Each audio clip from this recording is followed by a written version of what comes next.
Morning world, it's 8:30 in the morning, it's the 8th of June 2017. Today's going to be quite a momentous day. It's the British general election and there's going to be some pretty big developments in America as well. In fact, all around the world it seems there's a degree of political unrest at the moment. Astrologically, this is symbolised by the fact that the moon is in early Sagittarius. It will be full moon tomorrow in some 20, 27, 28, 29 hours. I think it's 11 minutes past 2 in the afternoon, UK time is the moment of full moon. Closely followed at 8 minutes to 3 in the afternoon UK time, some 45 minutes after the full moon, by Jupiter standing still, stopping going retrograde and starting to move forward again. The full moon in Sagittarius with Jupiter moving forward, very Jupiterian full moon. In the old textbooks they would say, the king will change, the king will die, there'll be a change, everything's going to be a little bit over the top and larger than life with this full moon. In this country there will be an election result tonight. Unfortunately, the horoscope for 10 p.m. tonight, the moment the polls close, is very similar to the horoscope for that of 6 minutes past 10 last Saturday night when the latest London terrorist attacks happened. Saturn is on the ascendant in Sagittarius. Mars in early Cancer is on the descendant, opposite Saturn and opposite the ascendant. So I do expect an element of tension to be around 10 o'clock tonight, and I sincerely hope that all sensible security precautions are being taken.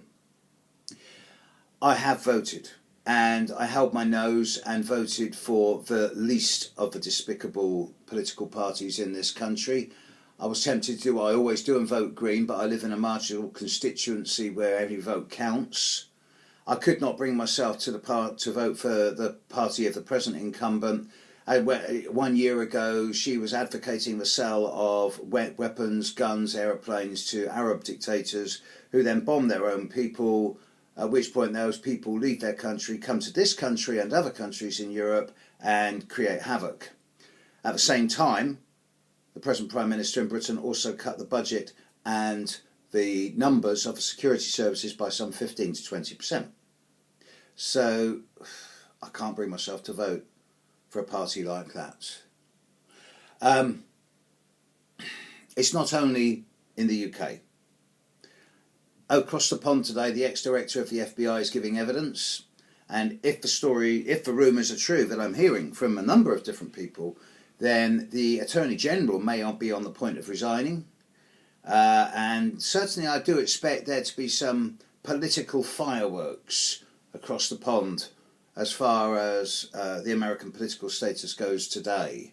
And I do expect there to be some quite significant developments later on today in the American world. Today's quite a tumultuous day. The approach to full moon is always stronger than the decline of it. So I expect there to be a lot of vitriolic words and over-the-top situations. People making mountains out of molehills, getting things out of proportion and making things larger than life. Either that or completely undercutting and undermining.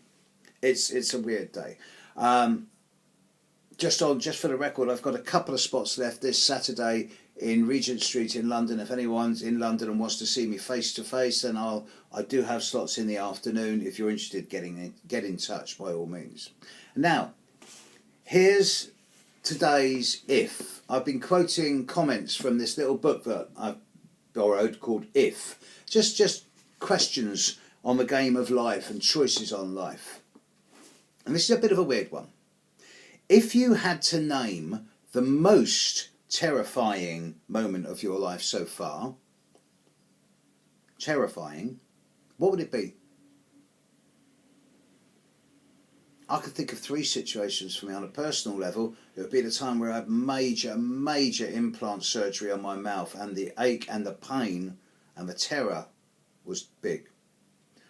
I've also got a deep terror memory of being shot at when I was in the services in Northern Ireland long ago. When you're shot at in a war situation, yeah, your bum cheeks, your buttock cheeks really clamp together strong. But the most terrifying moment of my life was the first time I ever jumped out of an aeroplane with a parachute on my back. Actually, it was the second time, because the first time I didn't know what I was letting myself in for. The second time I really did, and that was terrifying. I went on and jumped over another 100 times. So that's my most terrifying moment. What's yours? Okay, catch you tomorrow. I suspect that by tomorrow morning the world's going to be a very different place. Have a good day today. It's full moon in Sag. Laugh, find humour.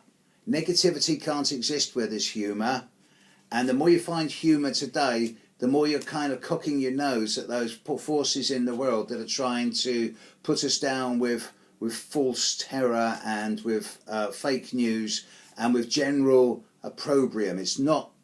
Smile. Just smile back at them. People hate it when you smile at them when they're trying to be down, because, again, negativity can't exist where there's humour. Catch you later, world. Bye.